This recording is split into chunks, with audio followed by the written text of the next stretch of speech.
right, so 6.0, reconvene open session procedural business.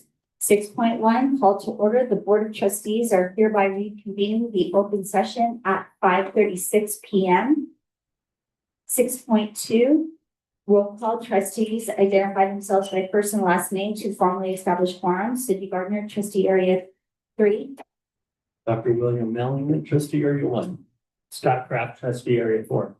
Dana Ridland, trustee area 2. Jordan Zardi, trustee area 5, Running Springs, Elder Lake, Green Valley Lake. 6.3, pledge of allegiance led by Jamie Brandon. What? Yeah, girl. Ready? Yeah. I pledge allegiance to the flag of the United States of America and to the republic for which it stands, one nation under God, indivisible, with liberty and justice for all.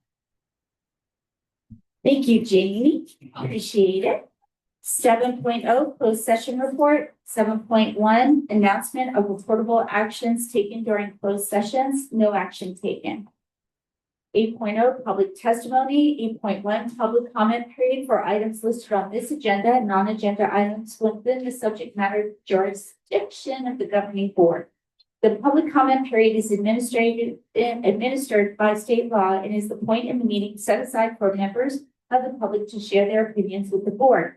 Open meeting laws do not permit the board to engage in dialogue or answer questions.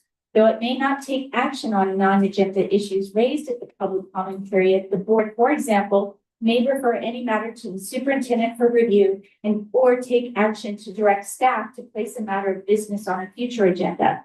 No person is granted any privilege by the governing board to make statements which may be considered defamatory or otherwise actionable by other persons, including district officers and employees. Protocols for speakers. Any person who wishes to address the governing board on agenda and non-agenda items within the subject matter of their jurisdiction must complete a speaker's form and submit it to the executive secretary to the superintendent before the meeting is called to order. Individual speakers are allowed 3 minutes to address the board on each agenda item. The board limits the total time for public input on each item to 20 minutes. Speakers who have complaints against board members or staff are encouraged to seek resolution to those complaints by using the Run of the World Unified School District written complaint procedure rather than orally addressing them at a meeting. The board will not respond to such complaints until the applicable complaint procedure BP/AR 1312.1 has been followed and has reached the board level. Where a complaint concerns a district employee identifiable by name, position, or other facts, the board cannot respond until proper written notice has been given to the employee pursuant to Government Code Section 54957. Decorum. The governing board is interested in the ideas and opinions of all stakeholders and endeavors to incorporate community views into its deliberations and decisions. At the same time, it must be able to conduct its business in an organized and efficient manner, free from material disruption. Therefore, in accordance with Board Bylaw 9323 and Government Code Section 54957.9, audience members may not disrupt, disturb, or otherwise impede the orderly conduct of this meeting. Open meeting laws do not confer any privilege or protection for expression beyond that otherwise provided by law. The public's understanding and cooperation are appreciated. So with that, we're going to public comments. 8.2, we have Jamie Steinson representing parents. The topic is fundraising boosters at Rim High School. And there's a button you push and the mic will turn red. Hello. I am here tonight to express concerns regarding Rim Athletic Association and fundraising for sports at Rim High School. Originally, the RAA board was intentionally built not to include parents. I fear that as a result, we have disempowered and demotivated a pretty large and important group of supporters, that is parents. Gone are the candles, the wreaths, the bash for cash, and the overall creativity that comes with parents who are engaged to make things better for their kids. In years past, separate boosters were formed out of necessity. Shred, wrestling, football, basketball, cheer all had larger budgets, and parents legitimized and created entities to try to figure out how to support coaches and players to fundraise, manage expenses, and operations efficiently. I'm partly here tonight to ask for these to become board-approved entities once again. Regarding the current booster, parents have expressed frustration with the lack of transparency, efficiency, and collaboration. They don't get how it works, and for 3 years, we have stood by to try to understand. We have watched fundraisers that used to bring in $20,000 now bring in $2,000 to $3,000. We've watched budgets for teams shrink. And yes, some have grown as well. And we've watched businesses continue to be generous throughout all of it. But transparency equals trust. We have parents, alumni, family who are generous donors in the past who don't feel comfortable giving money to an organization that doesn't share financial records or minutes at its meetings. These shouldn't have to be asked for. This is a normal part of nonprofit life and should be baked into the operating plan. Parents are questioning the integrity of the organization and also questioning the fundraising efforts taking place outside of SNAP phrase as a whole. I have parents telling me they don't want their kids entering more phone numbers into SNAP. The thing is people just check out and don't show up to attend when they have no faith in the system. RIM travels well to games. RIM families show up hours away for a championship game on a Tuesday night. Our families and parent engagement for sports and attendance is recognized by other schools. When parents don't show up to something like they didn't, the fundraiser that took place several weeks ago, where it's feedback. And I'm here to ask our board and our leadership if you can hear the feedback and if you can make some adjustments. I understand the concern for equity and fairness, and I don't think this can be mandated. I think this comes from people who build community and who are compassionate and who care about something bigger than themselves. We are at a crucial time in our school's history. We've had a lot of leadership come and go, and God willing, that won't continue. But the families in the community that we serve can be a bridge and help maintain some consistency for our kids and our programs. I'm coming to you as a parent that connects with a lot of parents. There's frustration. We don't want it to wait anymore. We want it addressed. Thank you. Next, we have Brandy Wood, representing parents of RIM Athletics. The topic, concern regarding not allowing parent-led boosters to support RIM athletic teams. Same thing, turn it on so it's red. Thank you for the opportunity to comment. My name is Brandy Wood. I am an avid volunteer at RIM High School. I volunteered, I was the secretary of the Cheer Boosters Club, and I am currently a leader in the Shred Team Parents Club that we're trying to support. And I also am volunteering on the school side council. I want to just express my concern and request action from you for relief from RAA. The parent-led booster clubs were effective and efficient. We were able to react very quickly for our coaches and our teams and our student athletes. And now we're held back. We're not allowed to be on the RIM Athletic Association board. And we're really restricted in how we can support our student athletes. Last year, my daughter and nephew who live with me were on the Shred team. And so you're aware, the Shred team travels to Mammoth twice during the Shred competition. And then the students that make state championships travel to Tahoe. With that, we went to the RIM Athletic Association about fundraising. And their first thing that they said was put out a SNAP. Each student for Shred is supposed to bring in $1,000. And most of our students on the Shred team are multi-sport athletes. So their families have already paid for SNAP probably in the fall the season. And this is a huge struggle for our families. And so we did what RIM does and we made it happen. I personally stood outside of Goodwin's for hours on the weekends begging our community for money. And our community came back. We sold mistletoe and we made so much money to take our student athletes to Mammoth and then Tahoe.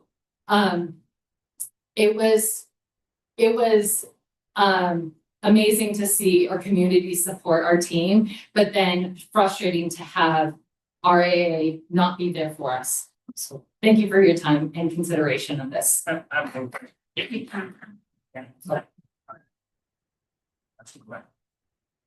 Clarification. Explanation on SNAP. SNAP is it's a fundraiser where our athletes submit phone numbers or emails to parents, family, friends, asking for contributions towards the team. So not selling anything, just asking straight money donations. So it's like a database, they provide the Yes. phone numbers to this entity that turns around and asks for money on their behalf. Yes, so if you're lucky enough to have an athlete that submits your phone number, you get multiple text messages asking for contributions towards their team. And so if you're a multiple sport athlete, then you're getting multiple sports. Thank you.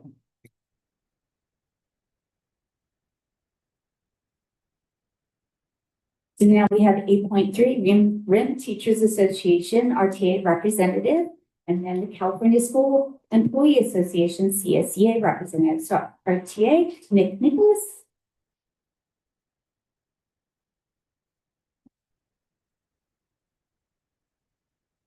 I am Nick, RTA president, and I hope everyone is well this evening.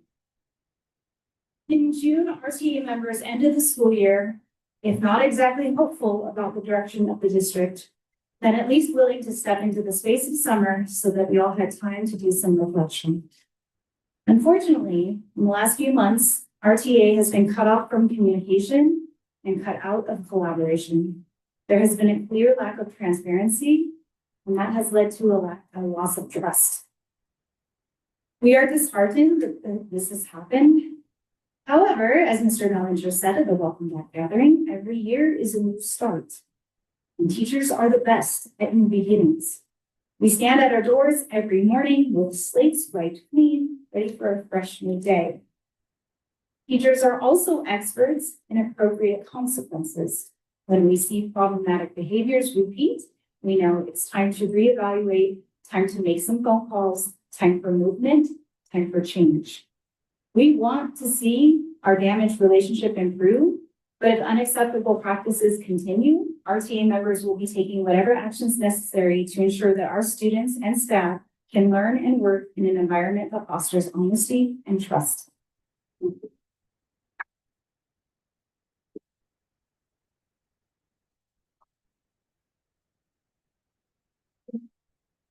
CSEA speaker? Anyone? Okay, no speaker at this time. So we're moving on to 9.0 reports and presentation. 9.1 Blue Jay Jazz Team and Dr. Hugh Bailucky will highlight their work of providing their students with music scholarships. Is Dr. Bailucky here? Nope, we have a pseudo Dr. Bailucky. Not even close. Can you sit your name? Put the red on. Push the button. Push the button. Button on the bottom. The base. Oh, There you go. my qualifications are nothing close to Hugh Bailucky. I'm Larry Zamora, the Vice President of the Blue Jay Jazz Foundation. And I'm here to really thank the district for all that it has done to support the music programs at the various schools in the district and for providing caring and talented music teachers. It's been our privilege and a labor of love to join in that effort. Most recently at the fundraiser we had at the San Moritz Lodge in May. One of the RIM High graduates, Eric Takakian, was featured, and he really astonished everyone there with his band. Excuse me. So as most of you probably know, the Jazz Festival is coming up next week. The first two nights will be at Tavern Bay. On that night, we'll present scholarship awards to 6 RIM High student musicians, most of whom will join our opening band that night, 6 beats apart, and a couple of songs. And the headliner that night is Carl Verheyen, world-renowned guitarist and his band. I should also note that Carl has also agreed to conduct a master class for the students on Wednesday, the previous day. at the Performing Arts Center at Rim High. And the class is sponsored by the Lake Arrowhead Rotary Club and has been coordinated very skillfully by Carrie Stelling. It's a rare look and to see how a master professional musician will convey tips and wisdom to student musicians who are on the road and just beginning on their road. The class will take place at 4 o'clock on Wednesday, August 26th at the Performing Arts Center. And once again, I'd like to thank Carrie and the board for helping making that happen. On Friday, also, Tavern Bay will have the Ellis Hall group. Ellis Hall was a protege of Ray Charles and puts on a great show. He's known as the Ambassador of Soul. And he'll be followed by Tierra Legacy, a Latin-oriented R&B band that originated in East Los Angeles in the 60s. The band is now led by one of the original band's leaders, David Solis. He's a Lake Arrowhead resident. On Saturday at the San Ranch Lodge, we'll present the digital audio project. A jazz funk band led by a Running Springs resident, Andre Berry. He's a superb bassist that's played with everybody. And the headline act is Jazz Salon, which has been a favorite of the Jazz Festival for the last few years. And they'll be featuring Nikki Harris, vocalist, who worked for almost 20 years with Madonna. And she and the band will be doing some standards from the American Songbook. So we appreciate it if you spread the word about the master class on next Wednesday and the festival. It's going to be a few days of great music and here in the community. Once again, we appreciate the opportunity to express our gratitude for the district's support in keeping music alive here on the mountain. Thank you very much. Thank you. Great job, pseudo Dr. Bilecki. So with that, we're going on to 9.2 governing board members reports. Let's mix it up. Scott Pratt, you get to go first, buddy. Look at now there's deer caught in the headlights. Okay, well, starting off the year, I do welcome back everybody to this school year, and I know that there's already frustration in the air over certain things. I was asked recently by somebody what my positions are as far as the district. So I'm just gonna give a real quick synopsis on that. I think it's a good question. I support our entire staff immensely in seeking ways that they can get paid more money, because I know as a teacher, when I was here, I was a student, teacher, coach, I'm on the board. I think I understand the district pretty well. And it's tough up here. It's tough to get the funds that we need. I think our teachers and staff do a phenomenal job. I do blame the state. I think the state is totally wrong in the way they fund our schools. And that needs to change. And I'll get into that stuff later. But I'm also a big advocate for all activities, whether it's band. I was always a sports guy. I was involved in art. I had 11 classes of ceramics in high school, and I loved every one of them. I got A's in every single one of those. That's the only thing that saved my GPA. So all activities, I think the kids many times get more from that than almost anything else. And if it wasn't for wrestling and having the coaches that I had and the teachers like Gary Bonstreet that I had, and some of my regular classroom teachers, I would not have gone on to college. I probably wouldn't have graduated high school. I really have to say that. I don't think I would have. So CTE classes, I'm also a big advocate for. I not only learned a lot from those as well. I didn't have 11 of them, but I had quite a few of those as well. And I was always able to work in the summertime, so I was always able to make extra money, because when I was a teacher, we didn't get paid well either. And I understand the suffering there. And anytime I got a raise, I appreciated it. That's the only reason I got my master's. So I'm a big advocate for that, and I'll continue to stand on those main topics. But lastly, I have to just this is my anniversary. my wife who supported me my entire career through wrestling, and sometimes I was coaching two sports where I'd be gone Saturday and Sunday. I was coaching two full year-round sports. And I don't know, except you probably want to nail the house a little bit, but, so big shout out to Sheila. She's awesome.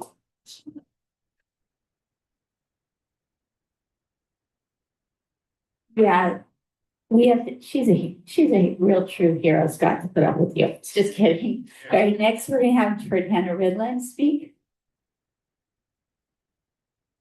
Good evening, everybody, and echoing Scott's welcome back. This is a time for new beginnings, also a time to be able to appreciate all of the hard work over the summer to get us ready. I know that a lot of teachers and staff across the board, while they had their time off, really didn't.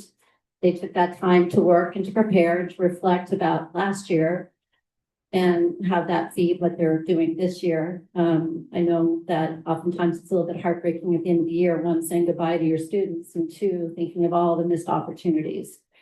Not to say that there was anything that was done wrong, it's just the nature of teaching and always having these high expectations of yourself and being very, very aware of all the things that didn't happen based on having very lofty goals. So we have new beginnings, and I'm highly optimistic. I think we've done an amazing job last year hearing feedback about test scores, but it's not all about test scores. Piggybacking on what Scott had said, I also was approached in terms of what are the things that are my priorities, my goals for the district. And I want to make sure that we're doing everything we can to meet our students where they're at and lift them up as much as possible to enable them to be able to live their dreams and accomplish great things. In order to do so, we need to support the adults in their life. They are the ones that are the enablers. All of us are, but it starts with family and it goes to the community, and it also especially hits our staff. As Scott mentioned, we are continually shortchanged by Sacramento in terms of what we're provided in terms of resources. And we're doing an amazing job with what we have. Our music program is continually described as being small but mighty. We do amazing things with what we've got. Our district does the same. I've enjoyed going and seeing our performing arts. We do amazing work there. Our athletics is definitely when you go down the hill, it seems like they grow the kids really big down there. And they grow up way faster. And meanwhile, our athletes are able to compete on that level continually. And it's because of the community, and it's because of what we do up here to make our kids shine with what little we have. Part of it is having our community show up to these meetings and help educate us on the things that we aren't aware of. So important that you're here. So I appreciate Brandy and Jamie speaking up, because that helps us better understand what our situation is. And I know how scary it is. I hate speaking. So I'm like my voice shaking talking to you, because it's important for us to have that conversation. And so thank you for being here. I'm going back to priorities. It's all of us working together so that our kids are able to shine, so they can thrive and they can go out and do amazing things as adults and continue to make our world a better place. We have a lot of areas where we can improve, and I will continually say that, because perfection is just not achievable, but it's certainly worth striving for. We have new beginnings here. We have a lot to learn. We have a lot to grow with. And my goal, in addition to meeting kids where we're at, is as much as possible, collaborate, and with our synergy, continue to do great things. So that takes communication. It takes understanding. We're going to do a heck of a lot more if we can work together and be combined in our efforts, as opposed to being separated and having conflict. So being able to have the hard messages, to be able to have the tough conversations is important. It does not have to be confrontational, but coming here, speaking up, allowing us to learn, understanding that things aren't always going to be ideal, but being able to have those open conversations is going to be best for our kids. So please keep them coming, and let's all work together to make this school year as phenomenal as possible. Thank you. Ms. Jordan Zarate. Thank you, Madam President. I've been struggling with the way to start tonight. There's a few different areas, positive and negative, I'll talk through. I think some of the financials have been talked about, so I'll talk a little bit about that. I do want to recognize some of the positives from that. as a district, we do get short change. We are one of, I think it's 5 states across the entire union that funds districts based on the student attendance. Who cares if, if that student's not there, then your funding is lost a little bit that day. But regardless of that, we still have to pay our staff. We still have to keep the lights on. We still have to do everything that we would have to do even if the student was there. It's a bit backwards. So hopefully we can start working on that, because it has been shown that these other funding models that fund based on enrollment, for example, have far better outcomes, because you can far better predict the amount of funding that you're going to get for the year and plan for it in a better way. As opposed to waiting a year to figure out what was our total attendance for the year, or waiting until CBED state, to figure it out. And so that's one piece. But as a result of that, we've had a structural deficit in this district, a budget deficit. When we started, we had, I believe it was about $5.6 million budget deficit, spending more than we're taking in. In the last year, we haven't talked about it too much, but I think we should recognize that we've more than halved that deficit. We're looking, I mean, it's still a structural deficit, let's be clear, but at least we've halved it. It's, we're looking at about $2.5 million or less in our structural budget deficit now. So we're really making meaningful strides. And that's despite the state's funding environment. And that's despite some of these structural issues that are happening also at a federal level. The federal government is supposed to fund special education, and it doesn't to its full degree. And our Title I funding this year is going to be more than half. I think that's a really serious issue that we haven't talked a lot about either. Despite these things, though, we're still working and we're still finding a way here at RIM. And we've seen our graduation rate increase. Mountain High School, I want to give a shout out to them. A huge increase in graduation rate in the last year. It was fantastic. I mean, the more that we can have students present, the more we can reduce our chronic absenteeism, which we've spent a lot of time focusing on. The more that we can have students present and able to learn, the more we can increase our graduation rates, the more that we can prepare our students for a better future. And I think a lot of those things ought to be celebrated.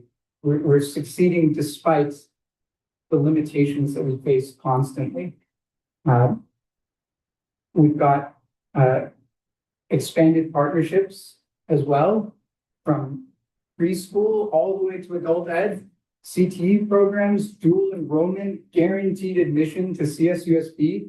I know I'm younger on this board compared to some of my other folks, but I could not have imagined a world when I was in high school and had guaranteed enrollment to a university, a 4-year university. It's a totally different world. For the record, Chromebooks didn't exist either while I was in high school. We had computer labs, exactly, yeah. But there's a lot of, this world has changed so much, and we've done a lot to expand what we do here at RIM. I want to see us do the things that we're doing today better. I want to see us double down on what we are doing today. And I think we can. I know that there's an ongoing issue of perception, and it happens oftentimes because of the way funding structures work, is that we might start a program, but we're unable to sustain it. Typically, those types of programs are funded by one-time dollars. So finding a way to keep the things that are important to our community, to our students, to their, committed to their success, I think is going to be really important for this upcoming school year. And I think we can do it. So I know there's a mix of positive, negative. We have our whole advocacy report that we can talk about when those bills start coming up again. And we can advocate for better for our community. So I'll leave it at that. And I'm looking forward to the new school year. Thank you. Thanks, Jordan, and thanks so much from this old chick for dating me. Thank you very much. Just kidding. I'm just kidding. I'll accept being old, Mr. Master. Okay, so next we'll have Dr. William Mellinger.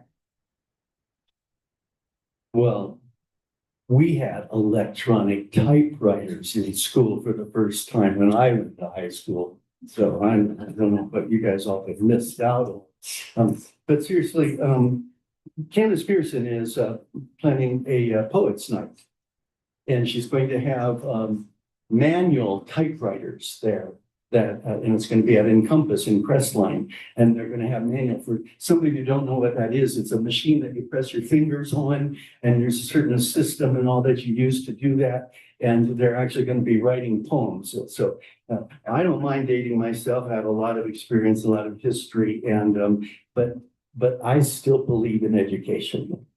And I believe in all the aspects of education, the fact that children matter and every student matters. And I appreciate the fact that we have a staff, and I believe this. And I know some of you might know some staff members who maybe get by a little bit less than others.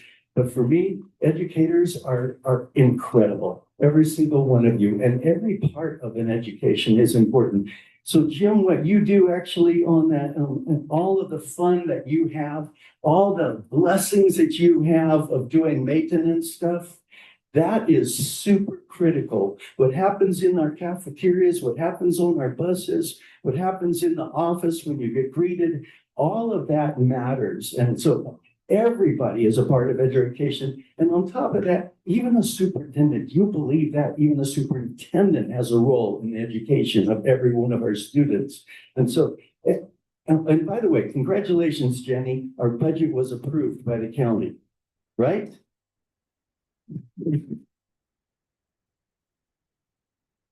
That takes staff as well. So thank you to all. And Nick, I just want to say something, and that is that my phone number is 909-835-2446. I think you have it already.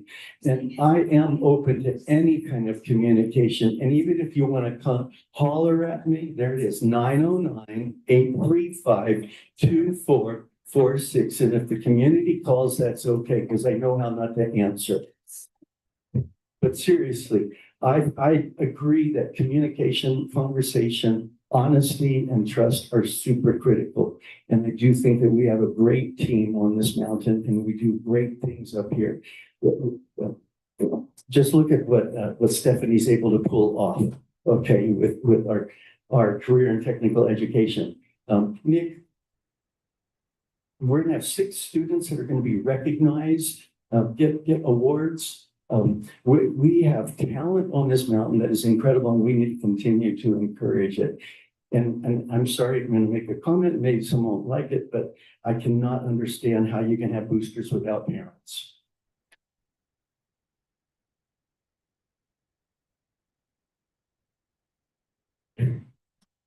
I know some of our parents, because I've been a part of booster for band, for football, for soccer, for theater, for choir, and you go down the list, and yet, and I know some of them are a little bit obnoxious, and some of them promote just their student and can be a bit offensive in that process. But I'm sorry, I can't understand how you can have boosters without parents. Lakeview Arrowhead Elementary, I had the privilege of taking coffee over there for you on your opening day, and your red carpet. Wow, incredible. The kids were really welcome there. Valley of Enchantment Elementary, I had the privilege of taking coffee to your staff as well. And I sure hope you enjoyed those cinnamon rolls, because I worked extra to make them special for you. And I'm willing to take coffee to any of our schools or departments or anything like that. I do happen to know a local coffee location that we can find some extra grounds for, and we'll be glad to share them. Happy anniversary.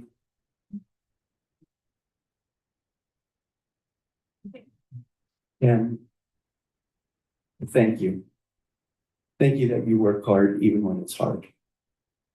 And I believe that that's everyone. From Dr. Sevillano to every person that works out there to clean the playgrounds, to work on monitoring security, to guide their students, our special ed, it's just right down the list. Thank you. To those who volunteer, thank you. And God bless you. Thank you. It's your turn, Dad. Okay, just checking. All right, so I just want to welcome everybody back. I know that it seemed to me that when I went back on campus, that just 3 weeks ago was ROWUSD graduation and I was popping popcorn for graduation. So it just didn't feel long enough. So I empathize with all of you.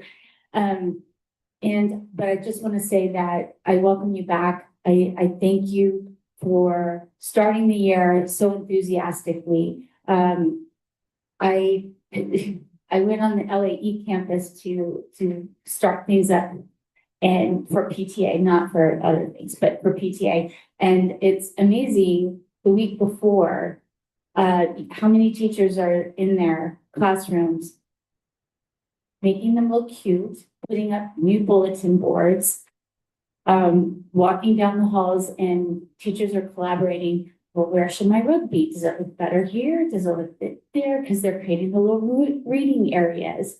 And there's so much work that they're doing 1 week prior to even school being when they are supposed to come back for their classroom ready day. And at BOE at LE there were a lot of classroom changes, and so things changed with the staff room. Where is that going to be? And you have a teacher that a couple of teachers literally cleaning it out because they decided the workroom should be also the staff room, because room 1 is closer to everybody than room 21. And so this teacher is hot and sweaty and icky, and she is just going at it and going between her classroom and the staff room, creating a welcoming environment for the staff at LAE. So when you see that kind of effort, it truly is motivating to step up your own game, to really just say that kind of energy needs to be met and even exceeded, to be supported and sustained, so that person, that teacher or staff member sees your effort. It is right there. You are in this race together, and you are teammates, and you're gonna keep passing that baton back and forth. So yes, I did get into the Cubby mascot outfit for the first day, and I think I get my heat exhaustion. I was sick all day, but I did it, and it was fun hugging the kids. But my whole thing is that I truly believe my best moments, whether it's on PTA or in a booster situation or here on the board, is collaboration. When all entities of the educational community, staff, teachers, parents, students are working together, and they are literally collaborating and listening and going, what's working, what's not working, what can we do better, and really making sure that each individual person is being responsible for what they're going to say that they're going to do. So if we say we're going to be better at communication, then we darn well be better at communication. If we're going to say we're going to get better at collaboration and make sure that we have all voices in the room, then we need to make sure that happens. I'm a fierce advocate for student parent voice in the mix. I mean, amazing things happened at Grandview and other schools that I was at, and at Rem High School, where collaboration resulted in some magical things happening on campus. And I think that those magical moments where that collaboration, the end result is just mind-blowing, it motivates you more, it raises you up, and it makes everybody say, yeah, I'm gonna give more. I will go in that Cubby mascot. I don't care. And so you think about that as you go through the year and say to each other, how can I match what's going on in that classroom of Teddy's, or that classroom of Brian Cavazos, or whatever classroom? What is going on that campus? The Jamie duo back there, they're bringing coffee cart to every dang teacher and staff person at Rome High School, even in the 400 wing, for coffee through the wind in the wintertime. Every person they challenge each other to be better, to do more for each other as well as the kids. Because ultimately, when we collaborate and listen and communicate, and we make those moments happen, the kids are the ones that are going to benefit. You're going to see a change in climate and culture. You're going to see kids wanting to come to school. You see kids doing better, becoming more engaged in the classroom. And as a result, when they're more engaged, you see success, academic success. And you see those achievement gaps that we're always talking about that we need to narrow, they start to narrow. You see success with our EL students, with our special education students. And it's because we are collaborating and we're working with each other and we're respecting each other, because that's another part. Please do not disrespect each other, because everybody has value at the table.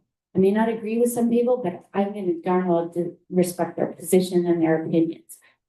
So please, let's make this a year where we help each other rise and give it the baton back and forth so that we just kick some major butt, and that we do it in collaboration with great communication, with great respect. And we're going to make those magical moments if we work together. And that includes every single person at the table. So yay for us. Hopefully that works. All right, now it's your turn, Mr. Master. 9.3, Superintendent Dr. Parseviano. Thank you. That's really hard to follow at this point. I just wanted to share, this is my 43rd year in public education. So I can't believe it. I remember typewriters, and I do. But I want to just start by welcoming everybody to the school year. We had a fantastic start with a welcome back breakfast.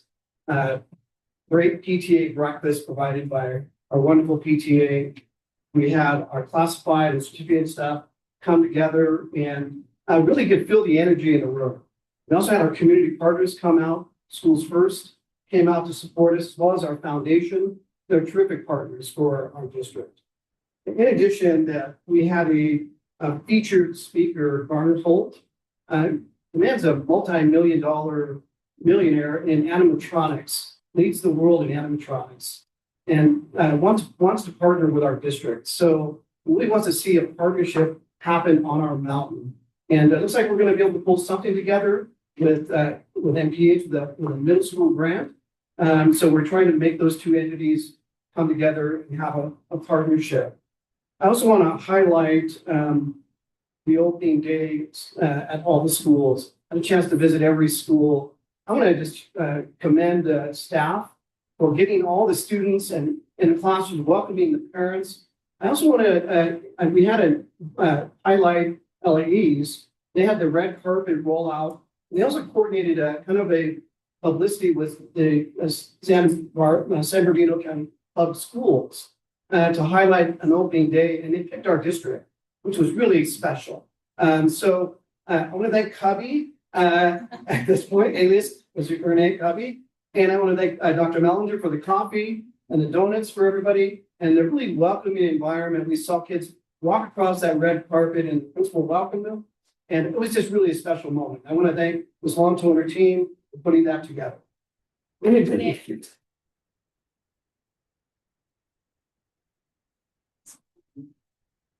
it was the energy at every school was fantastic. So I want to just commend all of our office staff, our teachers, our classified sports staff, our administrators for really creating that welcoming environment for our family. Our families felt very special on that day, and you make students feel special. So as we begin the school year, I'd ask that we extend grace to one another, celebrate our successes, learn from our challenges, and never lose sight on the impact we have on the lives of children. So with that, that's the end of my report. Thank you. So now we have 9.4, Personnel Services Staffing Update Presentation. And that would be you.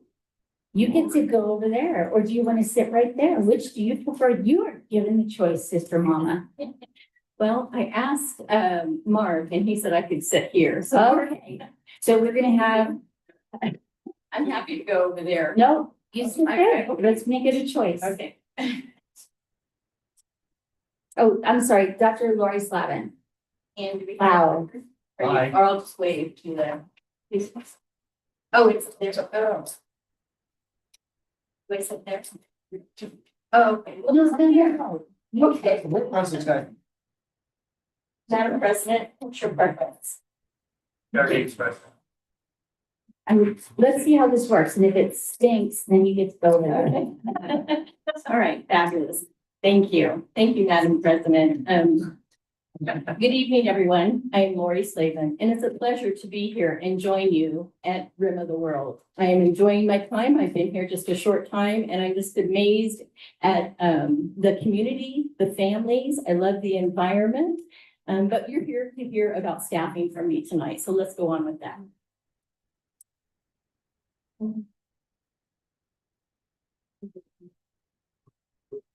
Oh, there. Okay. Okay, well, let us begin with, there's an amazing dedicated employees of 379 currently, led by our amazing board of 5. The 379 does include our superintendent at the current count. I also want to share with you that last June, there was a turnover, an exodus of 30, and that included 30 employees, and that included those who retired, who moved on, or just didn't come back. So far this year, we have hired 21 new employees. We still have some vacancies that you'll see in just a moment. We have 206 classified employees. You can see the positions that have a single person in those positions in the first box. The second box and the next 2 boxes on the next slide show the number of positions, multiple numbers of positions, people in the positions listed. I'll give you a moment to look at that.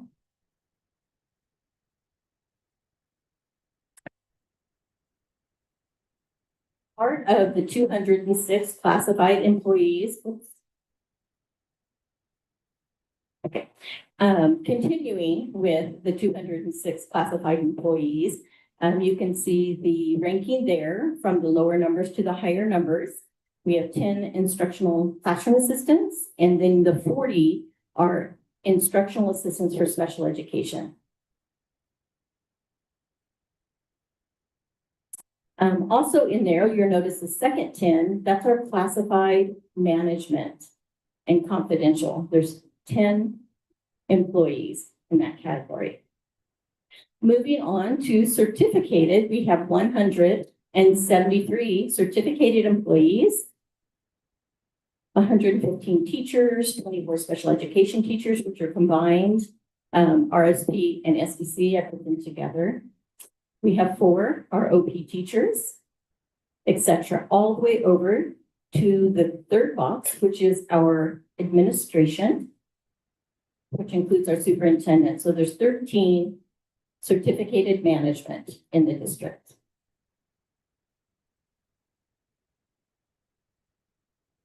Okay, now moving on to our vacancies. We do have a rigorous and systematic process for filling vacancies. It's listed, let's see, I think I skipped a slide. Let me go back for just a second. So these are the vacancies that we currently have. After the board approves the personnel report tonight, the total vacancies numbers will be less, because if they approve the personnel report, some of those positions will be filled. We also have some positions that are still open, and more that are coming in, and as they come in, we'll post them. So our posting process and filling those vacancies is where we have a rigorous and systematic process for that. And the process is listed there just to abbreviate. We post a job, applicants apply, we screen the applicants, and then we move on to the center box where we put together an interview panel. The interview panel interviews them, then they deliberate, they make the selection and recommendation, and it goes through the process all the way to those that are on the personnel report tonight for board approval. So with that, and in summary, I'd just like to say that our 379 employees plus our 5 board members make us 384 strong. So thank you. How did you like sitting there? I was very. Oh, there you go. Okay, we might, we'll figure it out if we like it or not. Okay. Jury's out, sorry.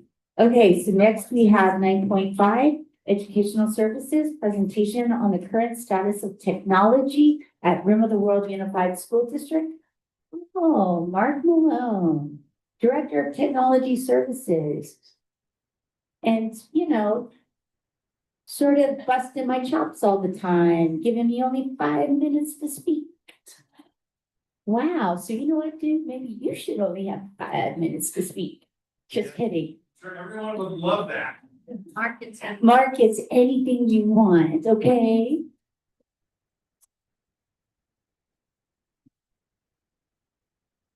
Good evening, board, public, newspapers. Thank you for giving me the opportunity to give a technology update.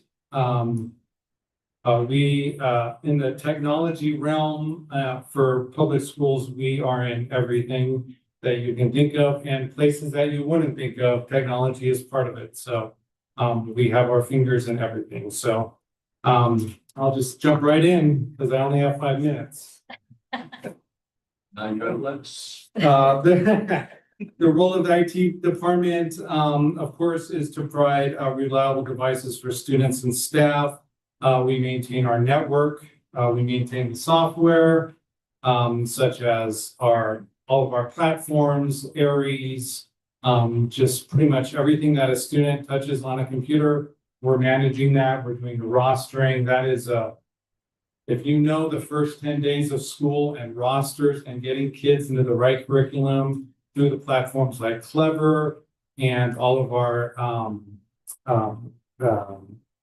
curriculum makers, getting the right students in, you know, you've got to get your world history class, those students into the right books online. It's quite a process. And I always tell teachers, just give us a second because it's not as easy as you think. So, and I appreciate that. All the teachers, we haven't had one issue yet. We're still moving classes around. Students are still moving. So, you know, we have drops and adds in classes. So all of that goes through the computer systems as well. Takes 24 hours. So it is a process. It does, you know, by next week, you know, when things calm down as far as scheduling and students moving, we should have a better understanding of where things are at. Cybersecurity is huge in education technology. We want to make sure that not only are our students safe, but our network is safe, our internet is safe. We don't want things popping up, creeping in, emailed in that are inappropriate. So we take large strides to make sure that everyone is accessing things that they should only be accessing, pretty much. Partnerships, IT is a partner. We are a customer service department. Anybody in the district can put in a ticket. We do our best to handle that ticket. I'll talk more about tickets, but we are all about customer service. We have field techs, we get out there, whatever it takes, we will try to get that issue solved quickly. And like I said, on the last one, field support, I have 2 field techs that are in IT and they are amazing. Lori Fisher and Charles Puritan, I can't say enough about them. They are wonderful. They know the systems, they know the people, and I'm lucky to have them in my department. All right, next one. So here's our ticketing system, accountability. If you put a ticket in, we're going to see it. I don't like to be caught off guard. You know, no one likes to be caught off guard in the hallway when somebody says, hey, why didn't you get to that? You know, and you're like, hey, I didn't know anything about it. Did you email me? Yeah, I emailed me. Well, if you look at my inbox right now, I've got about 100 emails behind. So when we get things into a ticketing system, I can manage it. Lori or Charles can get to it, and they don't need my permission or help. They just see the ticket and they deal with it. So that's accountability part. We have a record of what took place. We prioritize things. Right now, we're prioritizing getting kids into the right curriculum. We're prioritizing teachers accessing that curriculum. students being able to simply log into our systems. New student comes in, they don't know their password. We do password resets. We do password resets for employees. It's a big thing in the first 10 days of school. I'm looking forward to 4 o'clock tomorrow. Let's just say that. Okay. I think we all, right? I think we all. Performance, when I can look in the ticketing and I can say, why is this ticket, sitting there for 4 days? And I can go in, I can say, hey, we need to take a look at that more. We need to make sure that we're understanding the ticket, we're replying back to the person that initiated the ticket, trying to get as much information as possible. And of course, reliability, we don't want tickets to stay open for days and days and days. We try not to do that. We try not to let things slip through the cracks, but right now, IT is very busy, so we do our best to prioritize our tickets. Devices, everybody likes numbers. So in the realm of IT, people just say, oh, your computer. Well, that's great. So computers are a minuscule part of the devices that we have. We have 5,500 Chromebooks. Each student has a Chromebook. Grades 3 through 12 have the opportunity of taking a Chromebook home. And every classroom has a cart of Chromebooks. So that's why the 5,500 is twice as many students that are enrolled, because they go home and we have class sets. We have 770 iPads, a lot of iPad carts, especially in the ELOP world. Each ELOP classroom has a cart of iPads. iPads are everywhere in SPED. They're a great accessibility piece, tablets, and I love them. Then we have 450 laptops. Those are mainly teacher laptops. Each teacher gets a laptop. If they want 2 laptops, they get 2 laptops. Because we've learned that they like to have one at school and one at home, or one hooked up to their smartboard and one on their desk. So we give them the opportunity to have 2. And I think it works out great. 74 desktops, those are clerical staff, administration, desktops for them. On the networking side, access points, every classroom, 226 access points throughout the district. 40 switches. Switches are just the things that manage the access points, manage the networks, allow the traffic to flow through and get everywhere. And then we have 90 plus security devices, cameras, and vape sensors. So all that's managed under IT. We talked about resiliency. It's a funny word because it can mean a lot of different things in IT. For us on the mountain, we do have problems. We have power problems. We are away from things. We don't have, I don't want to say dedicated circuits, but we piggyback on a lot of circuitry that goes down to the mountain. So we try to build in resiliency. So when that power does go out, we have UPS systems, that's uninterruptible power supplies. That carries us for 20 minutes before the generator at each site kicks on. So we don't lose internet, we don't lose our phone system. So that's our first stop. We do on-premise backups. We back up from each site to multiple sites and back around. We do cloud backups if the site goes down, or we have a catastrophic event at a school. And that backup is sitting at that school. We can raise that backup back from the cloud. We have generators, of course, as a physical part of the resiliency. And the last thing is our firewall, which we just installed a new firewall. That is our first stop for traffic coming in and out of our district. We run a very strict policy of data coming in and out of our district. Sometimes it can be a hindrance because some programs don't work right, some things don't work right, that we have to make rules and policies for. So our firewall is the first part of our security. Tickets, like I said, we've done 1470 tickets last year. Again, we have 3 people in our department, so I'm pretty proud of that. Our usual ticket is 1.2 days. Sometimes we can close the ticket in 1 minute, sometimes 5 minutes, sometimes it takes more than a day. It all depends, but I'm really proud of our resolution time of being one day. And then you can see the breakdown of tickets. I don't really need to go into it, but you know, it's the normal IT stuff. I forgot my password. Now, things like that. This past summer project, again, we pull in all the Chromebooks. We physically wipe them down with wipes. We wear gloves, of course, because coke and boogers, you know, it's just, you know, it's something. Oh, we wiped down the iPads too. That's gonna get kind of weird. We provisioned 375 new laptops for our staff. This was our refresh year, so staff they chose either a Windows PC or a new MacBook Air. So that was quite a feat, but we're IT, we got it done.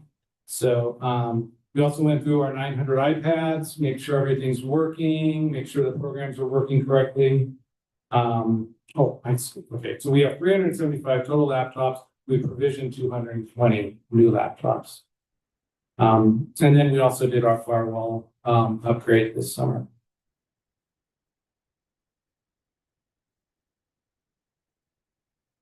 So it's something. Okay, E-rate.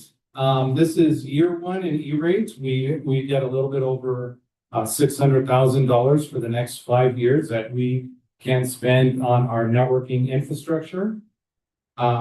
This year, we will be replacing many access points throughout the district. The access points in classrooms now are roughly 3 to 4 years. They were installed right after COVID. So, and we can see, you know, it was funny because I used the typewriter too. So, you know, I remember Mr. Lopez's class in room 211. So your class used to be the typewriting class. So, but anyways, so going from there to here, you know, you can tell just in the last 4 years how much access point and Wi-Fi are so predominant in schools now. So whenever you get new models and new laptops and new Chromebooks, they strain our older equipment. So thank goodness for E-rate, or else this would be all, you know, general fund. But E-rate is great. We're doing Wi-Fi upgrades throughout the schools, and a little bit of core infrastructure.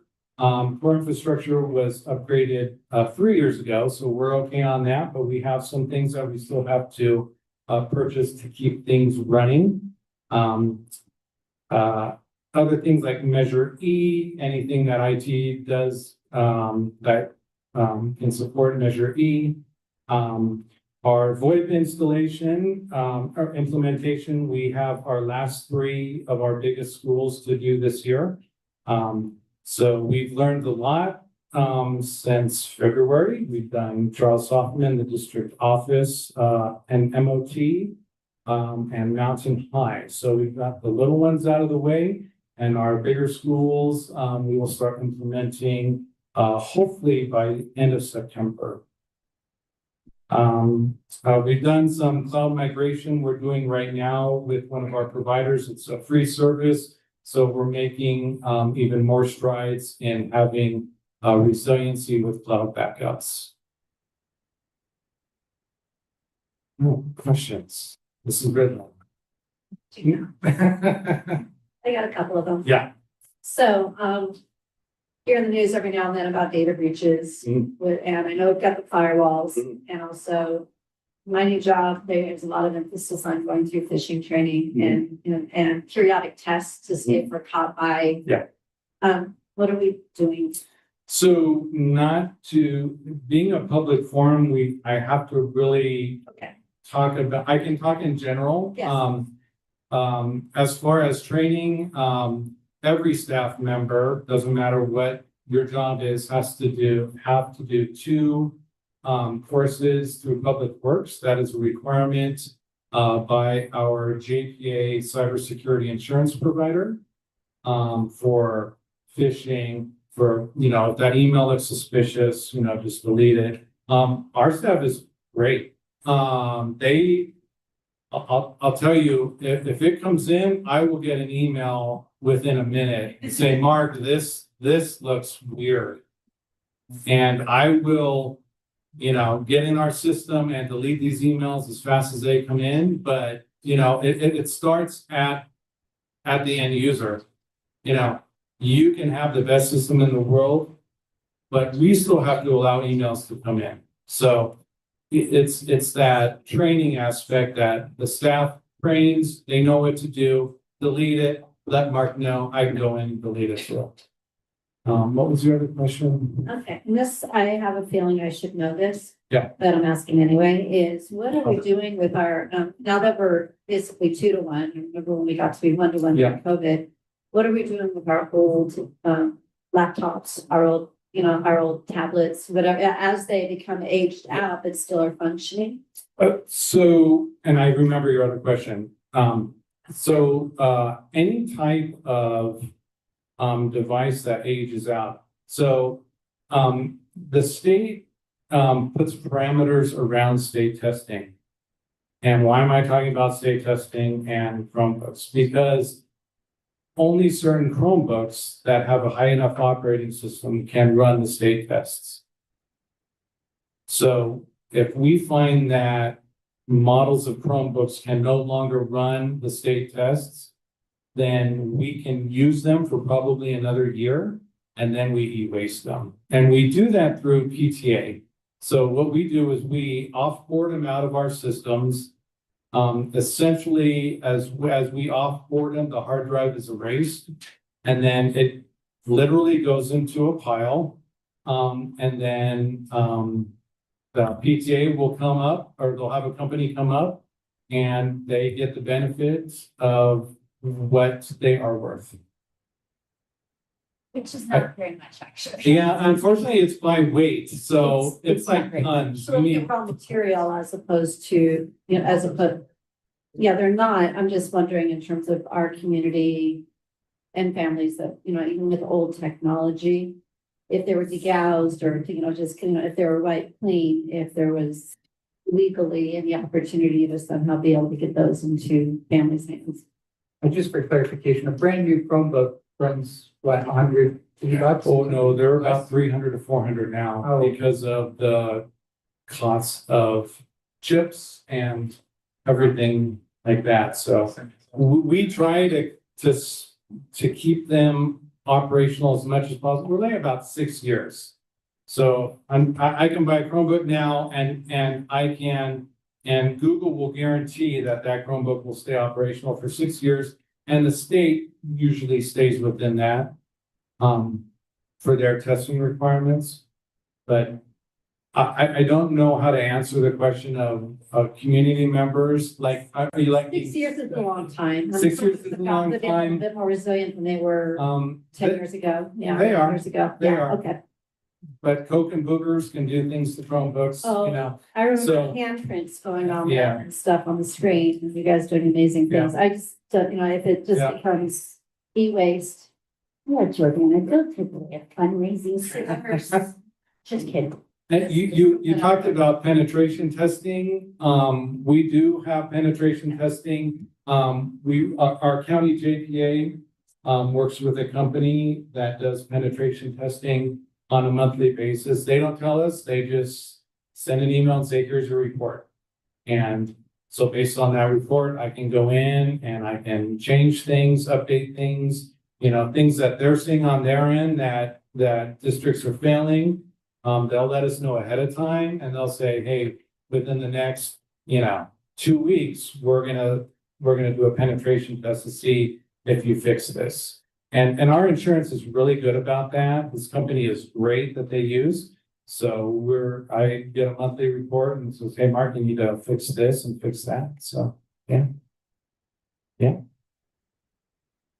And Juliana, if you want to ask more questions in the realm of the cybersecurity specifics, we can always arrange that for the session. Maybe not my extensive note list that I gave you by accident, but you answered the pages of my notes. I didn't mean to do that. I'll never do that again, Mark. Sorry. All right, Happy to help. that's it. I just wanted to bring up one point real quick. Mark, at sometimes the district level is criticized for having staff, and I think we've made some big cuts in staff there, but this position and the people you have under you did not exist when you were in school, right? No. Oh. Ralph Cooper started this position.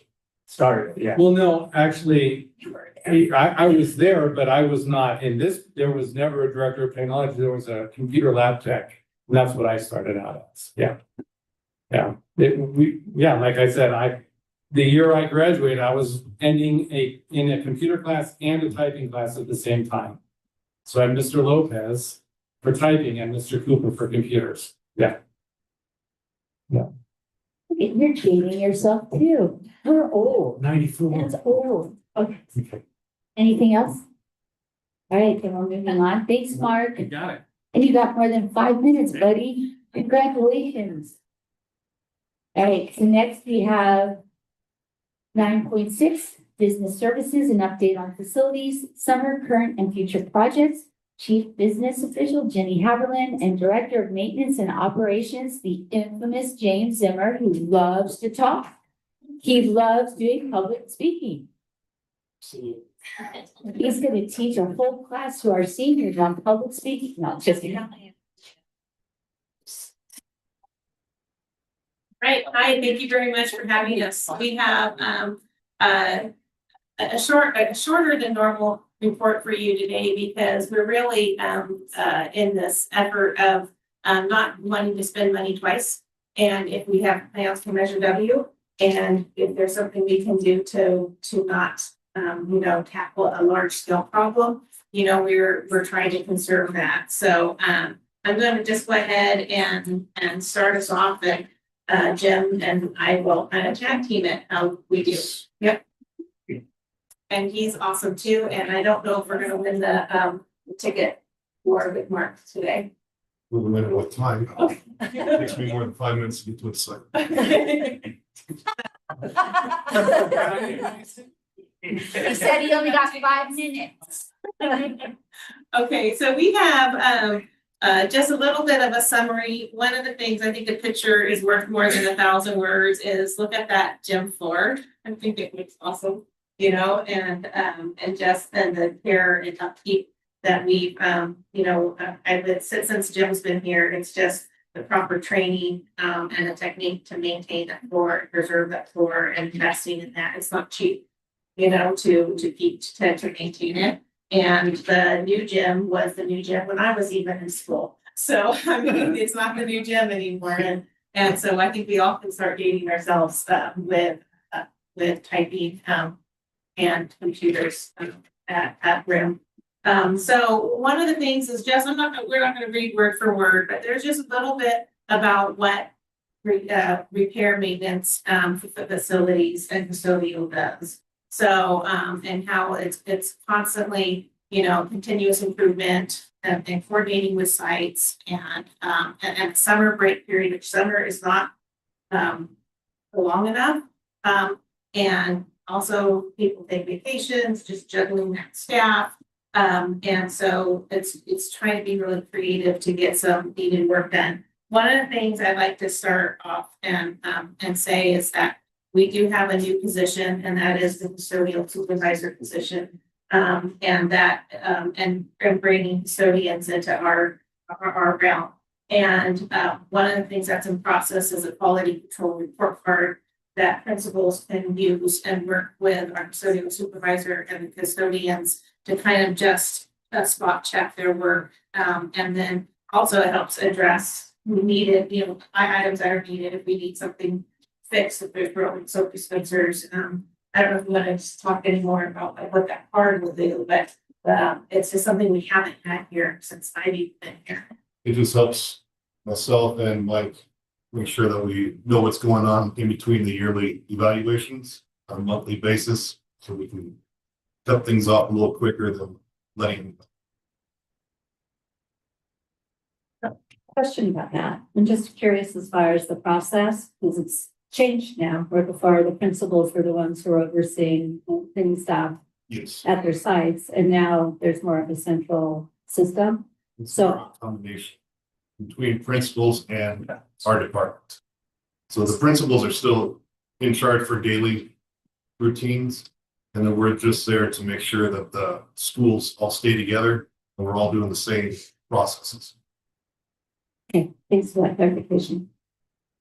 And one of the things too, I'll start the slide off and Jim can finish it with what we've worked on, is contributing to the routine repair and maintenance account is a state mandate. We must contribute at least 3% of our general fund expenditures. There's a couple of exceptions on funds that we exclude from that calculation. But that's a mandate, and that's really it's right out of our LCFF base, so it's unrestricted contribution to the program. But it's a way to mandate that school districts maintain their facility to a certain level. It's the 3% is nowhere near the needs. And so, but that at least we have a minimum amount we need to spend. And of course, we usually would spend more than that. Sometimes we are carrying over funds for like a big project in the summer. So those funds you are allowed to, if you didn't need it for some reason, because you carried something that was going to be done after June 30th, you can count that carryover. We've never had that happen here since I've been in my position, but there is a mechanism if you need it to kind of save up that money and do something after June 30th.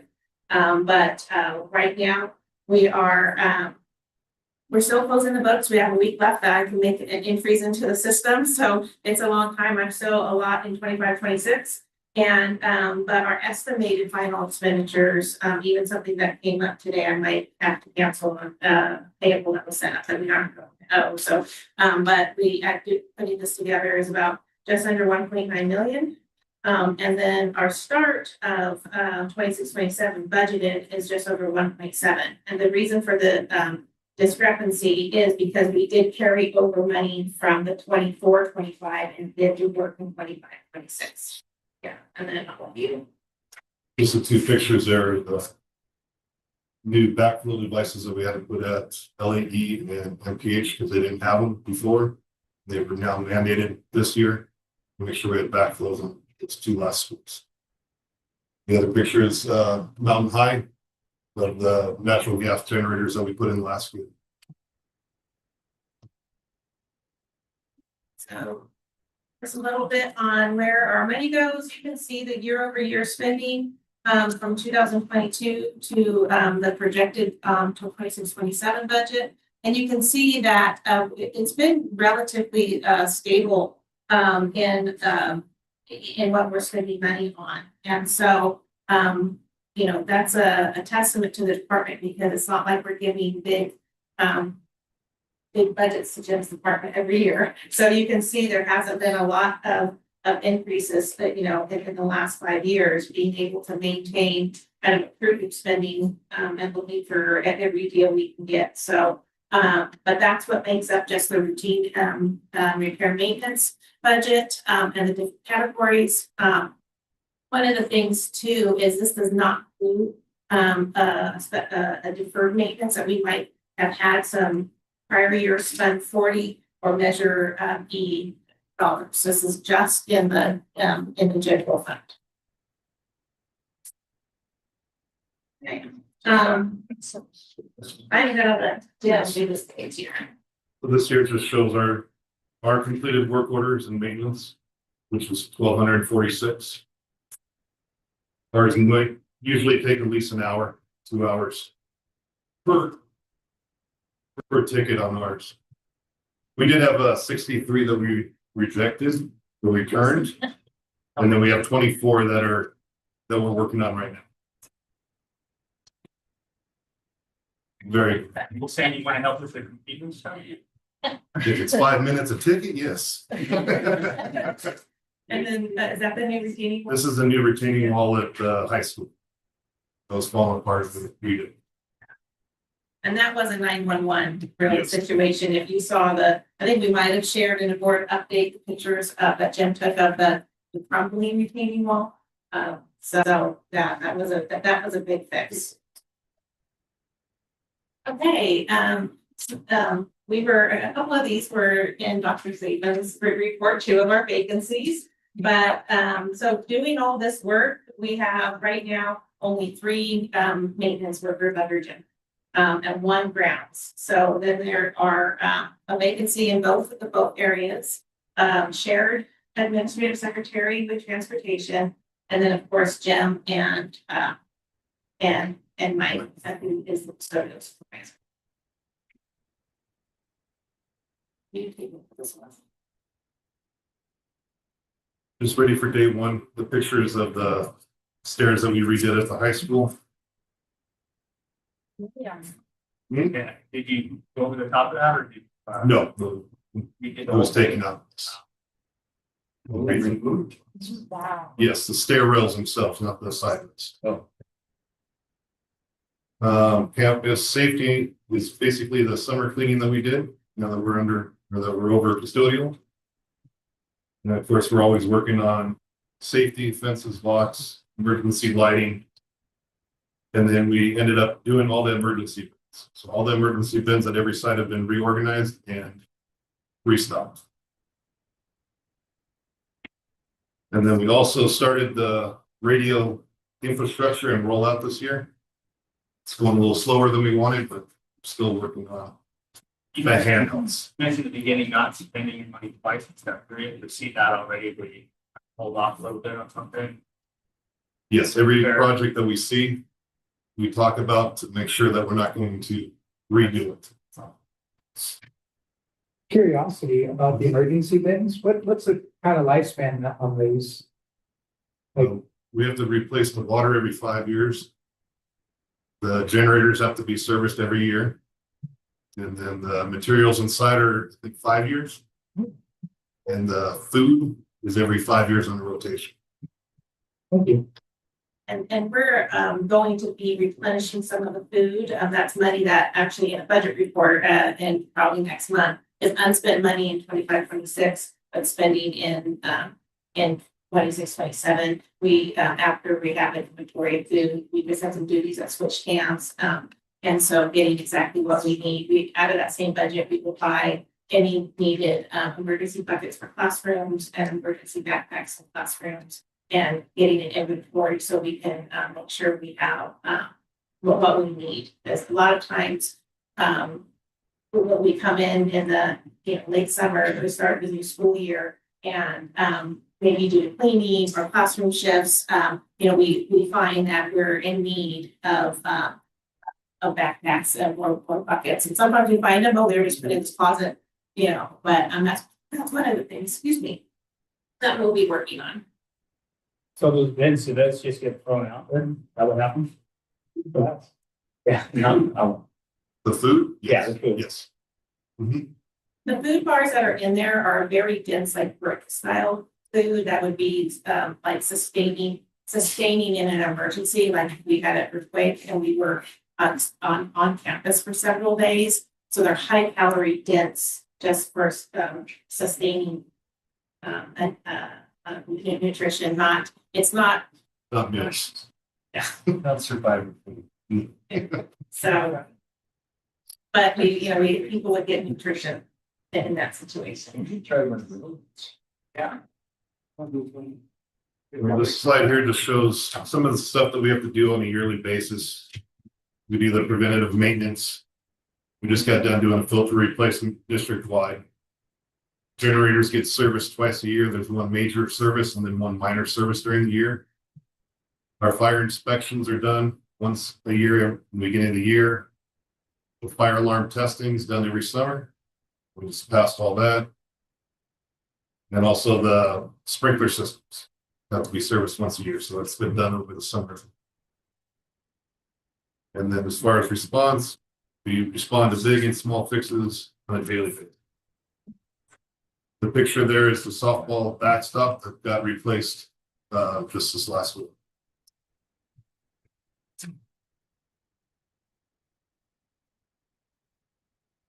And just a little bit, I will highlight, we talked a little bit about, we've already talked about the new custodial supervisor. One of the things we've worked on last year and then we're still working is with our vendor partner MGT. And there's the operational study that they did in maintenance grounds, transportation and custodial. They're also, we are doing supplemental consulting work that's in progress right now to help develop run sheets and the equity. I thought this was really cool, like an equity calculator that you can put the 8-hour day of custodial run, and then it measures with their technology if it's equitable with the duties and the time. So when you don't overload one worker and the other one has an easy job. So that's something that I never even heard about before. I just thought it was done by our expert staff, but that's the kind of give a test that they're fair and there's a time isn't wasted and they're as efficient as possible by even kind of coordinating a location so you're not running back and forth. Do this here, do that there, do this here, do that. So that's in process, and we're also working on I'm having nothing to do with this, so it's not me, but a custodial handbook that will vet that out, that make sure it's not negotiable, any items in there, and so there can be expectations and practices will all be laid out. So there's not, I guess, being workers turnover. We're not here tomorrow for some reason. People know what to do. And along with the custodial standards will be the run sheets that'll be timed out. So every custodian knows what time they should be at what classroom and how much time it should take to clean each one of the classrooms. That'll also help with subs when they come in. Sub can go straight to the closet, look at the run sheet, know exactly where to go, how to get there, and what to do for the night. Saves us a lot of time. We'll get some. So you said the cleaning standards are going to be in this handbook? Cleaning standards will be in what we expect in district wide. So that way every school site is expected the same thing. And just to add that it is a work in process. And when Dr. Saviano mentioned Grace at the start of the year, this is new to us. So this is new to RIM. It's been probably 20 years since we've had a custodial supervisor in a role like this.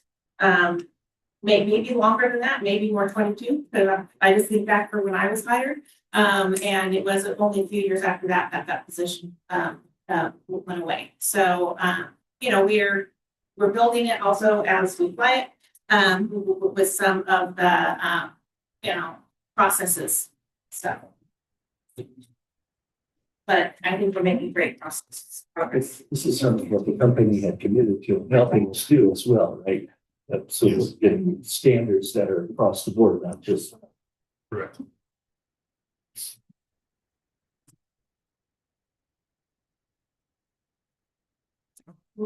Sure. So wanted to touch on Measure E because Jim and his department are also integral in planning meeting with contractors, planning that work, complementing a routine repair and maintenance program with modernization, and that goes to unique or common AC units to certain type of filter. So we have continuity across, we don't have as many, this site only takes these light bulbs and these parts and materials. So as we spend Measure W money, being able to standardize that work and those systems is something that will come as we spend and modernize them, and starting with LAE. So one of the things where we're currently at, LAE, we've completed the site survey, and it includes mechanical, electrical, and accessibility upgrades. We have planned improvements, restroom, door hardware, HVAC units, new lighting, suspended ceiling replacement, electrical panels, a new generator, fire alarm system, new sidewalks, ramps, and area refuge. The next step, and we got an email, yesterday or today, is the finalized upgrades and update cost estimate. And we have, we're calendaring our pre-planning meeting with DSA. It looks like it will be the week of, we get back after, Labor Day. First week of September. And then, and we'll go For over, preview. yeah. So, and then, we're going to be getting a, inventory, I don't know, like mechanical list of, parts and units to what equipment we want to buy. So then we can look at that. And because we wanted to kind of keep the continuous, kind of be shovel ready and start spending some of the design dollars, for the next site of BOE, where their, planning is in process. They're basing it off of the work they already did at LAE for BOE. And then they're developing the specific details. They've been to the site, Jim's been walking, with them. And I haven't been involved, I don't know if there's anything to add, but with that part of it. Just so we walked every single site. And we are definitely going with the same equipment at every school. So that way we can stock the equipment, we know how to fix the equipment for every single site as well. And so when do we expect to break ground, so to speak, with LAE? Did Depends I on have how a long date DSA time? TikTok. Depends on DSA, Okay, how long it takes to get to the, and we've submitted plans with them already, right? No, when are those gonna be submitted? after the pre-application meeting. So we, the pre-application meeting is held and with, a kind of a framework and of what is in our plans. And that's an opportunity before we submit for them to say, okay, this is what we're going to want, go back and tweak this. So we don't submit, reject, submit, where they hopefully, will give us everything. We've had DSA inspectors before that gave surprises, but, that we could have that in the, do that work now. And that's the point of the pre, submittal meeting with DSA. So we can hear, how that maybe their interpretation of the new rule or what is coming down the pipe and, by the time we get there, what they will need. So usually those are very positive meetings. And when does that take place? First week of After September. Labor Day, okay. And So, there are a lot of site upgrades that are gonna have to be done. Just the LAE. When they Because start of talking TSA. about VO. Yeah, I know. right, but like using the The same ramps. equipment and everything like we talked about and lining up the next school and getting that in line, that just saves a huge amount of Huge time. amount of times. So this is a little bit outside of what we did today, but knowing that, like, once we get LAE with the DSA and kind of get to see where we're at, we'll be able to plan, and we have a construction timeline. Then we'll be able to plan the next bond sale, that which would fund, the DOE and get we'll be at least in line for the reimbursement from LAE with the state. Depending on when we get that. And so trying to keep that schedule, but we really, until we have that meeting done, we can't put a calendar date right around here. It's the time to be Jim. Okay. I try. Just kidding. Juliana, you had a question, I saw. I do, but this may not be the time for it. It's just for me thinking as we're going through this. I noticed the COPS grant is listed on the last page. Seeing new door hardware, and at times there's been grant opportunities to be able to, say, in terms of rekeying or other kinds of opportunities.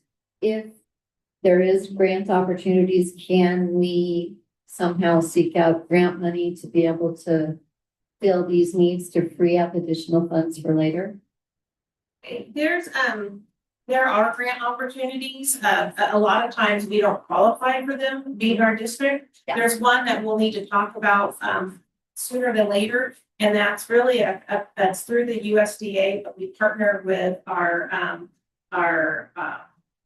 area's congressman. So Jay Albert Oakley would be the person that we talk to. And it's a way to through the appropriations and a continuing resolution next budget year for the feds, that being able to address some needs because we don't qualify for just the EPA grants or the or the other facility grants, because a lot of those are to upgrade your system, where we need to put new start those systems. So the money is in upgrading, not in giving you new, right, if you don't have it. So it's looking into that. I'm not familiar with it, but we have someone walking, the person who's helped us with our TOPS grant, he's amazing, and this business model, a lot of it's for free, because other people pay him, to help get money for schools. And so we'll be working with him when it comes time to, it's called an earmark, program through the USDA, and the appropriations. So it's great to hear we are, of course, continuing to look at, even though we already have these monies set aside for these activities, if we can get money for any of these, then we are We pursuing it. successfully submitted our new TOPS application. We should hear between October and December if we were successful in that. And so that will add cameras to every site, and then unspent funds, we could work on rekeying, and it's not big money, but it is something so that free it measured in dollars for sure. But the rekeying, we will not do until the modernization, because the hardware has to be changed out to the new hardware. And that'll be digital rekeying, no, it's gonna be still a. Yeah, it just has to be upgraded to the ADA. And then I'll get a key to the PTA class. No, still no piece. God. And then just as we wrap it up, looking for 26, 27, I think we've touched on all of it. Just what the focus is at in Jim's department. We have some big issues. One of them is the CHE ramp evaluation repair. I think that's been on our list for several years. We have RIM athletic facilities that we might have some areas that we need to prioritize dollars with. And then security with fence perimeters and being able to control access. And then we'll be coordinating any changes of Prop 2 into our facility master plan. Our vendor who did that for us is doing it for free. And whenever that's ready, there's still changes at the state. So that's why he hasn't done that yet, but we're working through that. Regarding the CHE ramp evaluation repairs, would that also include the stairs? The stair fix is going to be a bandage, Okay. because during Measure E, they will probably make us redo it because it's not up to today's standard. I see. So I'm looking at trying to find a Separate medium, so we're not spending all the money on taking it out just to redo it. But I do have to put some kind of bandage on there to get us to modernization. I see. Thank you. Anything else? I think that's great. I'm excited, looking forward to that key. Thanks, Jim. All right, You're welcome. moving on. Hold your breath. Yeah. I'm gonna say Chris is next. So 9.7, business services, enrollment report, Jenny Haverland.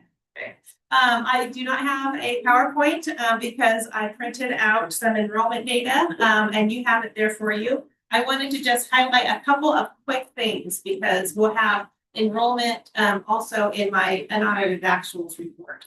And it's very preliminary at this point because sites also have until September 1st, I believe, to fully reconcile the students who were no-shows, to just check their program codes, see if there's any parents that are still pre-enrolling their students. Do we have students enrolled at 2 schools because they moved? So that work is still being done. But I just want to highlight a couple of things. You have in front of you a lot of pages, but I'm not going to go over all of them. But the first is just a kind of a summary of what our enrollment is. And there were some on the table and for our newspaper prints. So we currently have 2,941 students, okay? We also have students that are in Head Start preschool. We have students enrolled concurrently in two schools, like Mountain taking a CTE course at RIM, or a student that's maybe locally goes to a site for 2 periods a day and then is in long-term study or something like that.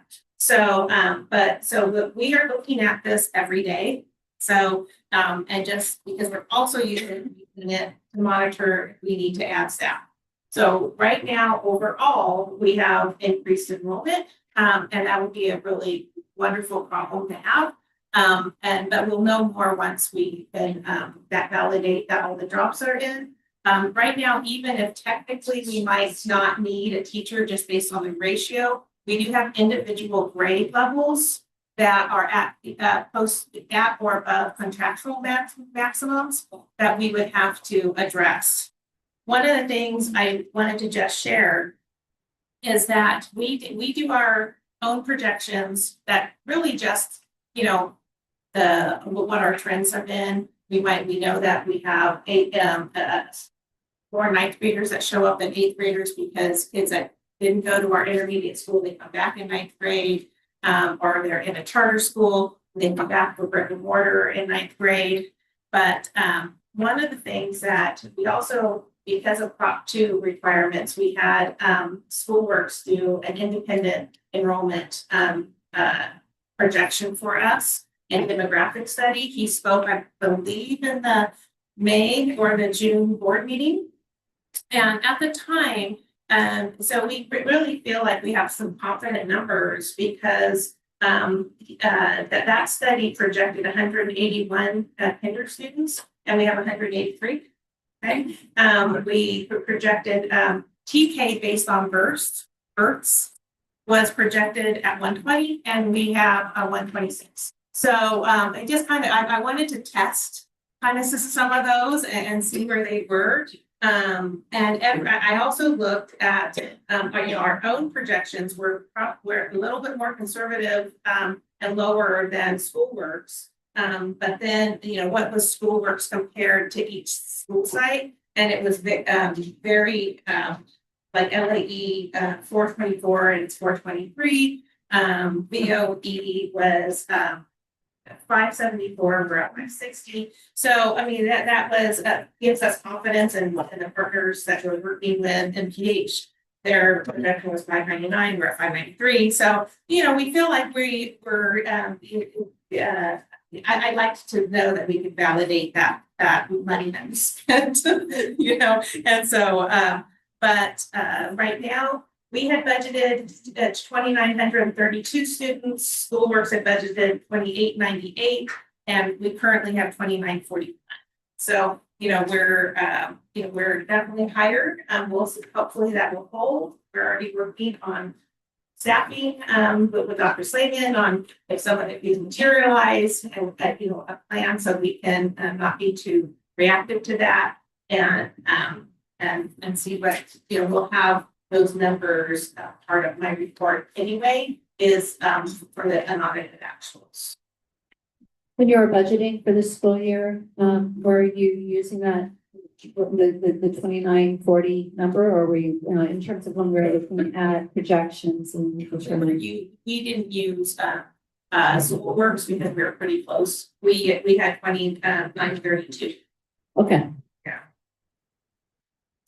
We were a little higher than they projected in our enrollment. We were seeing a little they were, I think I said that wrong earlier. They were 2,898 and we were 2,932. And then we're at 2,941 right now. So maybe a question to answer in our weekly, our Friday update, but in terms of doing the digital registration and going online with doing all the registration, it seemed like it was a pretty good experience that, transitioning. I'm not familiar with how that's claimed. I haven't been involved, so I'm gonna let Dr. Siviano answer that. Yeah, I think the only issue is that we had some double enrollment. They thought they were new, so they're new to that school, but they're already in our system. We're going from 6th grade to 7th grade. So they enrolled as new students. Then we got double numbers in some cases. So the schools have done a great job of, of fleshing that out. But overall, I'm gonna say the projections were really spot on, pretty close. So I want to commend Jenny and her team who are putting those together. Okay, that's it. Okay. Thank you, Jimmy. So we got 10.1 discussion information items, 10.1 legislative and advocacy report. Just real quick. So we had support, and we actually wrote a letter, wrote to CSBA that we did vote to support their bill package, the student achievement SOS bill package. So the Assembly Bill 2225, that state plan to close the achievement gap, that's the plan that a stakeholder group would be put together. They would start establishing clear goals, emphasizing for students and LEAs, clear benchmarks, annual performance targets, and evaluations of the key state education bodies. And that's important. This whole idea is to bring the state into the accountability piece. We're held as LEAs or districts to be accountable in narrowing that state student achievement gap. But where's the state's accountability in all this? They want to say, oh, yay, you districts, you went up, you showed incremental increase, but we want you to do better. Well, where's your part in this? And so that bill passed out of Senate Appropriation Committee and is now on the Senate floor. Then the next part of the bill package, it was like building upon each other. AB 2514, the accountability tool, that was going to establish this alignment and tool that would allow a clear method of informing the public of the state's progress in removing the overlap and creating better alignment. And the whole goal is to not only hold the state accountable, but to use that plan. Kind of think of it as educators, you guys have that California EL roadmap, that guide, the same kind of principle. And they would make that this whole idea is to make sure that the governor's budget aligns with that state plan, so that you have as all you hear all of us say, money is really a problem for us in our district. But if we hold the state accountable and say, what's your plan, and are you funding that plan to be successful, or are you just running them up in pet projects in your budget and taking money from Prop 28 for this and this, and you're not supporting the state plan? So then the next part is that bill, though, is held in Senate Appropriations Committee because anything that costs over $50,000 has to go through appropriations. And then in AB 2149 is the report on the state progress. There you go. I'm getting really tired and hurt.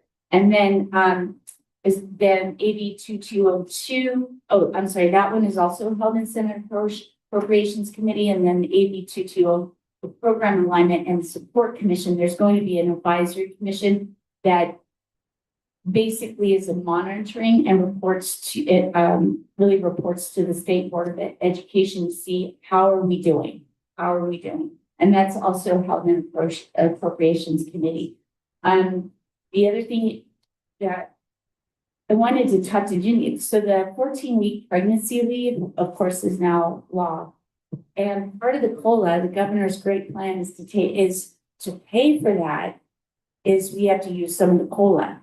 So my question is, have we established where in our budget do we do an actual line item? 14-week pregnancy leave? I'm trying to simplify this. Or do we add money, budget additional money into a pot to cover? So part of our budget meeting or budget hearing meeting, when we adopted the 26-27, was we took a 5-year average of our pregnancy leaves, and then we calculated that average number of what that cost would be to kind of get where we would be. And then we held it in reserve each year, compounding on itself actually.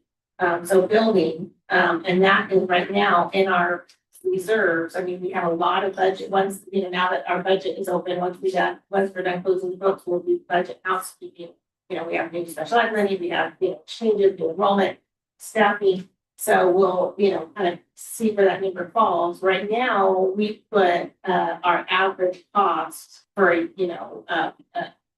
lead in each year's bottom line to kind of check that money. But it's not necessarily a percent because the COLA, then the super COLA for that was also to address some of the rising costs.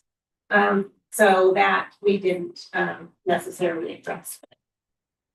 Dr. Soriano? Yeah, having attended an AXA superintendent meeting, one of the issues is the types of leave that it's going to cover. Because it can bleed into other areas for leaves. And we're trying to wait on some guidance. There's going to be a training for administrators to go through to define and get some parameters around it, because leaves can continue, they can be combined. So trying to project all of that until we get some firm guidance is also kind of where we are right now. We had a presentation at the last CBO meeting in June, May or June, that with the combined leaves, there's a full, depending on their calendar, that could be a full year, and could be able to plan. Okay. Just, asking for the nitty gritty details of where we're putting that. Okay. Then the math screenings, Georgiana, SB 1067, that passed the Senate and is in the Assembly Education Committee. We all have questions on, okay, how's that gonna work? We're not really sure, but okay. The 60-day substitute, AB 2490 that we talked about, but we really want, passed out of the Senate Appropriations Committee and is now on the Senate floor, so yay for us. The use of smartphones, TK through 8, a total ban, and then strongly encourage high school ban, but not an outright ban. That one also passed out of the Assembly and is in the Senate Education Committee. So we'll see what kind of, a lot of districts have adopted a policy in terms of cell phone use. This is specific to smartphones. So it'll just be interesting to go back to the table if we have to. I just thought the math screenings was interesting because there's so many different issues with that. Then we had English learners reclassification, EB 2555. I thought this was great. This one is going to create a standardized reclassification process based on demonstrated English language proficiency. So kind of simplifying the reclassification process. And what we've heard from our parents is they really do, especially in high school, get their kids out of ELD so that they can take more electives that they want and possibly meet A through G or get those CTE certifications. So that did pass out of the Senate Appropriations Committee and is now on the Senate floor. So that is really, hopeful that we're all going to a simplified process. And then in terms of, what was the other one that we were looking at? And the simplifying the reports. I'm trying to find it. AB 2008. Yes. AB 2496. 2496. Okay, so the two is, we have eliminating the SARC, the School Accountability Report Card, because it is duplicative of the school dashboard, getting in the mid-year LCAT update and eliminating other overlapping reports that pass the Assembly and is in the Senate Education Committee. And putting a time limit on legislative reporting requirements to I think it was 4 years, right? That passed the Senate Education Committee and is in the Senate Appropriations Committee. So It just passed out, so it's now on the Senate floor. there you go. So we have some interesting movement. And then Jordan, do you have any questions, Bill?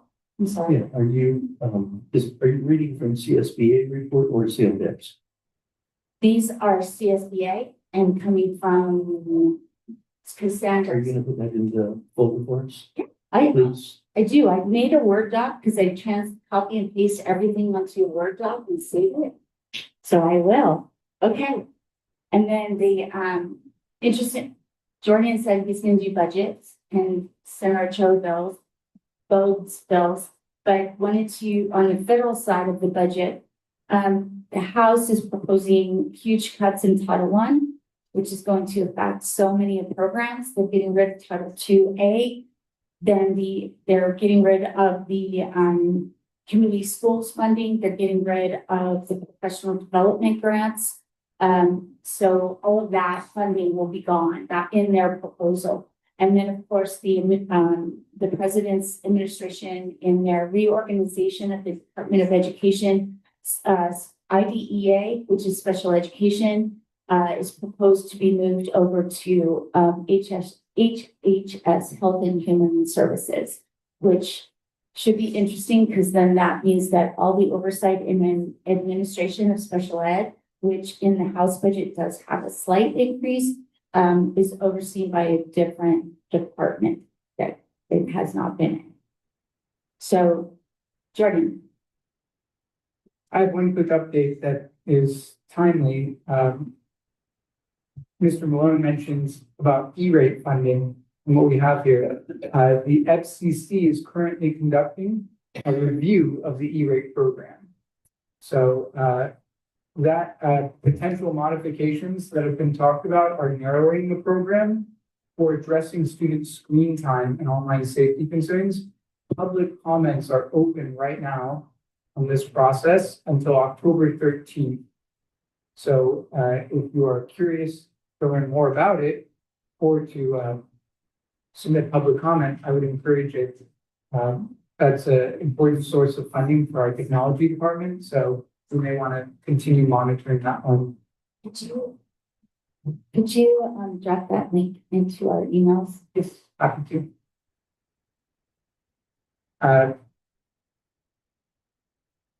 So that was you covered pretty well with me.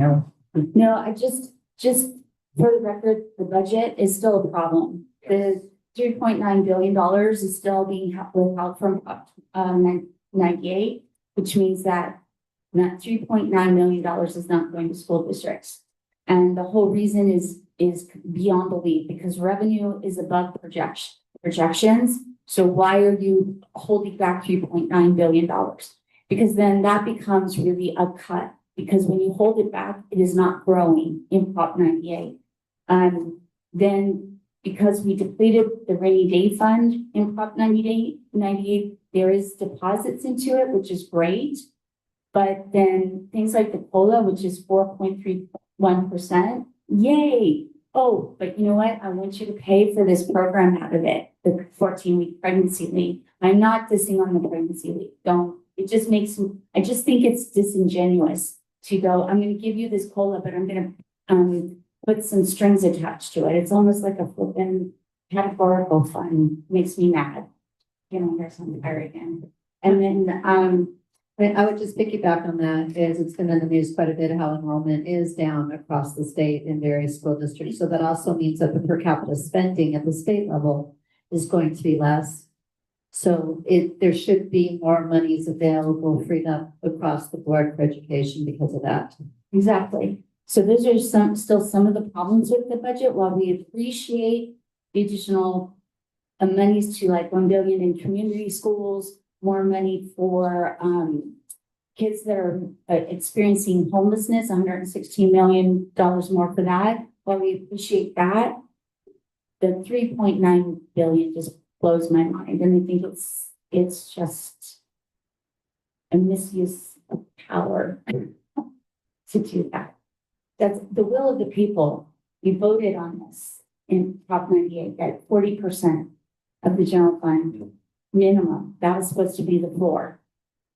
It's supposed to go to education, and we're not even getting that for the last couple of years. So go ahead, Jordan. I was going to move on to a different topic. Yeah. I forgot that you had mentioned Ochoa. I wanted to mention that for Bill SB 1147, requiring personal finance as a high school graduation requirement, is in the Senate Appropriations Committee right now. that is still, bill that's alive and moving forward. And that's one we definitely support. Just allows flexibility at the district level and meeting the requirements of financial literacy, which of course takes class out of the master schedule for a kid. So just think. All right, Jordana, it could have been in economics. All right. So that's it for the, anything else? Any questions? I will put this, I'll send this to you guys. One question, going back to Jenny mentioning about the continuing resolution at the federal level, possibly being able to get advocacy from Obernolte for our district. Are there steps that we should be taking? Is there anything as a board that we should be doing? It will be largely led by the board, and what we have to coordinate is meetings. We get priority lists and some planning ahead of time to pitch that to him. So, and getting on that. So that is kind of how that process works is we'll meet with Andrew who's helping us with these grants and kind of say, okay, how do we tackle this? But then it's a lot of, three of us maybe, go and start meeting. And because it would need to fall under, his priorities too and what he, would support. And a community impact component of it. So with our facilities, we're the city hall. And so I think we can definitely show community impact to our school district would be kind of a centralized location where everyone needs to use our buildings, our fields, things like that. Oh. And I put in my application to return to the CSBA Legislative Committee, and I received an email from Patrick O'Donnell 2 days ago that I have been appointed back onto the Legislative Committee for 2 years. So I'm so excited. I know they didn't hate me, so that's a good thing. All right, so moving on, 11.0 discussion action items. 11.1 superintendent vote to seat student representative Amy Reed from the World High School fiscal impact none. Any motion? So moved. Bill?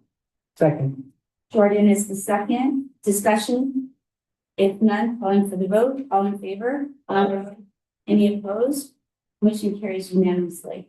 It's gonna be weird to see it all grown up. 11.2 educational services approval to purchase 2 heavy equipment operator training stations for the career technical education CTE classrooms. Fiscal impact $106,010 budget source career technical education incentive grant for CTEG. So moved.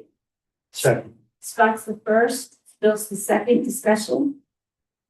If none, calling for the vote. All in favor? Aye. Any opposed? Motion carries unanimously. 11.3 business services direction on beginning the process to evaluate boundaries between Lake Arrowhead Elementary and Valley of Enchantment Elementary for potential adjustments. Fiscal impact none. Any motion? So moved. Bill's the first. Scott's the second. Discussion? Okay, we have information. And prior to when we went to close Grandview, there was a whole process that was followed in terms of looking at the boundaries. And there's a lot of there's a whole process to do a boundary. And so what we're looking at is to kind of adjust enrollment between the schools and see if we need to do that. And the boundaries have been adjusted prior to Grandview, just putting them back where they were, so to speak, except for the boundary that drops down for CHE. So it's not going to be something so crazy. We've seen the boundaries before in the past. Us old people, Jordan, remember the boundaries. And so anyways, that's kind of the mindset, is just taking a look. Does this make sense with our current enrollment and our projected enrollment? Because we don't want to do something too hastily that costs money and a lot of effort, but we also want to have equitable enrollment between the elementary schools. So go ahead, Dr. Silviano. It's actually having those got the information. Oh, okay. Right. Mr. Brilliant then. So what you have a packet in front of you, and we won't go page by page, but it's a best practice ideas, because the board has great authority to in your discretion to change the boundaries. But there are, like Cindy said, we need to follow a process, and there are more best practices. And so we have a checklist on what we would want to do to just consider changing the boundaries where we wouldn't be deciding. And just some information and then the needs, and I put the copy of the board policy. A lot of the checklists and the best practices we've already done naturally. And that is we look at school enrollment, we look at our capacity and design. We do that every year. We look at feeder patterns, but we have one we have one middle school and we have one high school. So we wouldn't have, two high schools to worry about.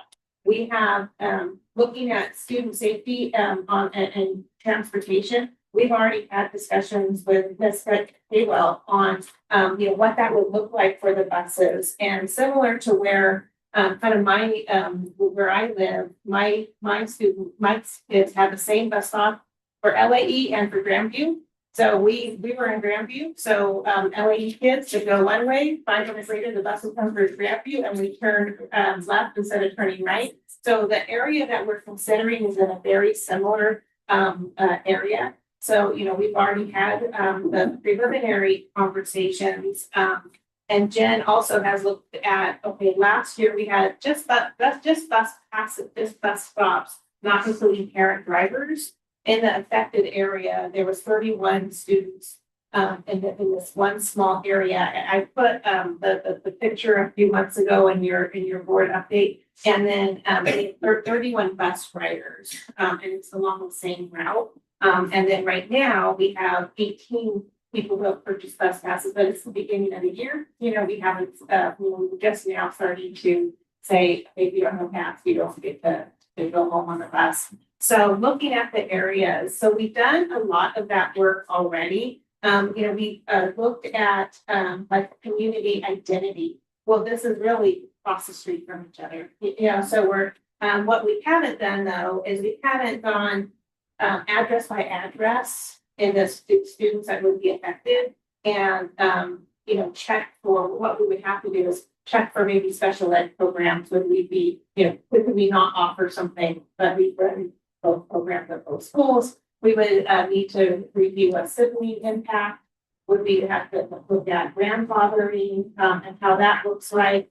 We would want to double check that there isn't any racial imbalances that would create, but we're looking at 30 to 40 kids really at the most right there. So we don't think that a change in the size will trigger any of that work. We just have to acknowledge that that it exists. We would have to see if it impacts staff entirely and what would happen.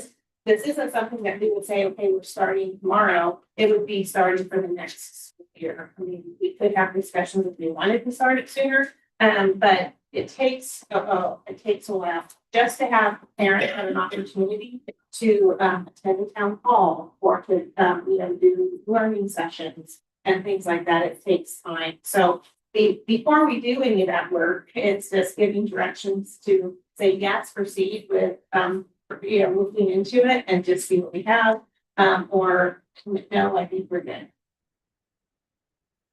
Any other questions? If none, calling for the vote. All in favor? Aye. Oh, direction. Sorry. Jordan, do you want to propose the direction? Sure, I'll make a- Sorry about that. That's right. I'll make a motion to continue pursuing exploration of reevaluating our boundaries.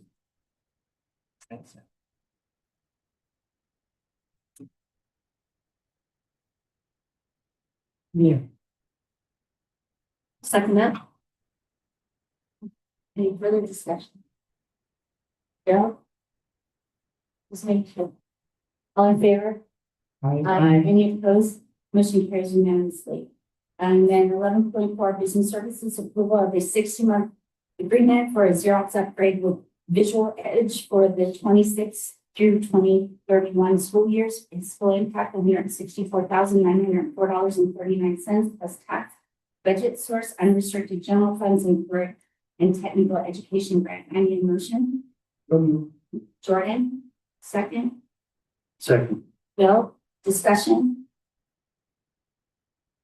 looking at it being funded through CTE, I'm assuming then this is going to be part of the high school. High school resources are part of our bid shop. Yeah, and there's a component of the office staff too, so we step by step. Any other discussion? If none, calling for the vote, all in favor? Aye. Any opposed? Motion carries unanimously. 12.0 consent calendar. Do we have any items to be pulled?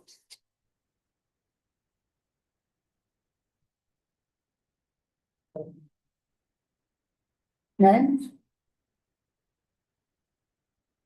37. 36.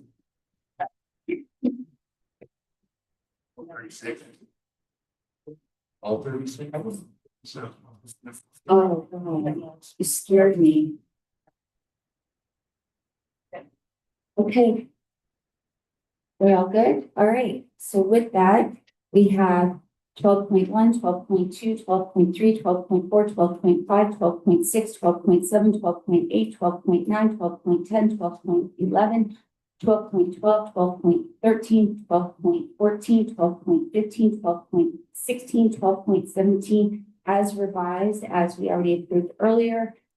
12.18, 12.19, 12.20, 12.21, 12.22, 12.23, 12.24, 12.25, 12.26, 12.27, 12.28, 12.29, 12.30, 12.31, 12.32, 12.33, 12.34, 12.35, and 12.37. I need a motion. So moved. Thank you, Bill. A second. Okay. Bill's the first, Jordan is the second. Discussion. If none, calling for the vote, all in favor? Aye. Any opposed? Motion carries unanimously. So 13.0, items removed from the consent calendar, that would be 12.36. Thank you. Keep playing with that.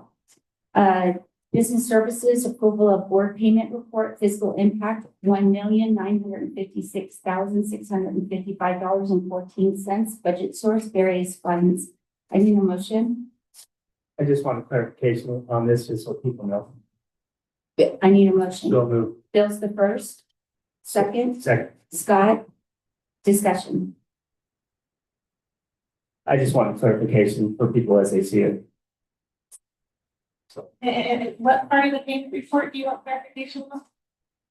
Just that I think people look at this number and are like, what are they spending that on? Oh, okay. So the payment report is just that what warrants we've actually, since the last time the board approved the payment report, and that would be utilities, that would be, no, but it's not salaries. This is stuff. So it's utilities, it would be, purchases. A lot probably we did in the spring that we're just paying the bills now. All the Prop 28 purchases, and we had, those, we spend those, the rest of those grants, those, the educator effectiveness when we, go to conferences, things like that. That's wrapped all up into this, so. Also our purchase orders and when we make payments on purchase orders, is that going to show up in here as well? Yeah, so we have, what's listed is we have a purchase order report. Yeah. And then we have a payment report. Right. You will see the same, you will see a PO and then you will see a payment. It's not double that, right? So, yeah. But, we could spend probably $100,000 a month just in utilities. So. Yeah. Xerox. Okay. If no further discussion, calling for the vote, all in favor? Aye. Any opposed? Motion carries unanimously. 14.0, governance team future agenda items, planning session. 14.1, time allotted for the board of trustees to request agenda items for future meetings. We did a lot. So, I know, just possibly in a workshop, being able to invite RBA staff to come and share with us the exciting things that they have going on. It's an opportunity to celebrate them. How about if we do that mid-year, so that, because we do have the workshop mid-year, and then that way they have some time to under their feet for their plans to be implemented. I'm excited about the Meet the Masters that they're introducing, so Exactly. And then they also esports, they're working on, and getting that hopefully competitive. There's a lot of different really cool things. It's a new program for us and give them a chance to be able to brag about all these awesome things that they're doing. We can schedule that as well. Yeah. Are we gonna hear more in the future from the Rim Athletic Association? And is there any thought of them meeting parents? A couple of things. We can certainly provide information about RAA. There's one rationale for not was that, so there's no bias of any parent who's on booster, then advocating for their individual programs. So it's kind of been one of their bylaws that they put together. So we maybe want to talk about that a little bit more with them, about concerns for the community. So question related to that, if, because we did vote to approve having RAA, but if they wish to modify their bylaws, they're empowered to be able to do that, or is that something that has to go through us? That is up to them. Okay. And then just going on something earlier, do you want a cyber security Q&A kind of thing with Mark in a closed session in the future? Simple. I think that would be a good idea. So cybersecurity, not Cindy Gardner's notes, cybersecurity discussion and update. Not go so far to say it could be more than 5 minutes. Yes, it should be more than 5 minutes, Mark. We're going to give you some luxury there. Okay. Oh my God, we're so bad. Okay, next, 15.0 future meeting dates, regular board meeting, September 7th, 2026, 4 p.m. Closed session, 5:30 p.m. Open session, 24740 Samaritz Way, Crestline, California, 92325. Regular board meeting, October 15th, 2026, 4 p.m. Closed session, 5:30. Open session at the same address. 16.0 recess to closed session if necessary. It's not. So next we have 17.0 adjournment, 17.1 adjourn the meeting. I need a motion. So moved. Bill's the first. Second is by Scott. Discussion. If none, calling for the vote. All in favor? Aye. Any opposed? Motion carries unanimously. The meeting was adjourned.